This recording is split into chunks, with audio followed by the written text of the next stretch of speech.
আজি টিংৰাই বজাৰত 5খন দোকান আৰু LIC প্ৰিমিয়াম পইণ্ট চুৰি হৈছে আৰু LIC প্ৰিমিয়াম পইণ্টৰ পৰা এটা লেপটপ আৰু ডংগল আৰু বাকী 5খন দোকানৰ পৰা বিভিন্ন সামগ্ৰী গেলামালৰ দোকানৰ পৰা গেলামালৰ সামগ্ৰী এইবিলাক চুৰি কৰিছে আৰু পুলিচে এজনক কৰায়ত্ব কৰিছে চন্দন চেত্ৰী নামৰ ল'ৰা এজন আৰু বাকী আৰু কেইবাজনো আছে বুলি তেওঁ স্বীকাৰ কৰিছে আৰু তাৰ তদন্ত কৰি আছে আৰক্ষী ইমানখিনি আছে।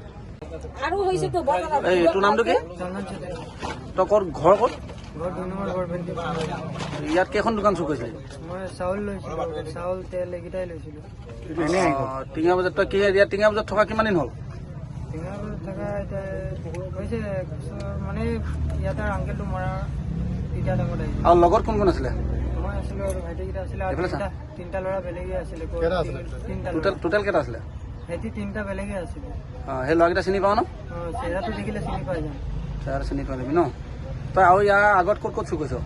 ইয়াৰ আগত মই এখনো চুৰি উৰি কৰা নাই। সেইফালে চা চুৰি উৰি কৰা নাই। মই জংঘলত গৈ ঢেকীয়া চাল্টা টেঙা উল্টা টেঙা এই তই টিং ভাঙি সোমাই পিনি কোনে কোনে সোমাইছিলে? টিং ভাঙি পিনি সেইটো ক'ব নোৱাৰো। মই খালি হোটেলটো আছে তাৰ পৰা এইটো আপোনাৰ ৰুটি এই চাউলটো চুৰ কৰিছিলি যে তই টিং ভাঙি সোমাইছিলি, তই কোনে সোমাইছিলে?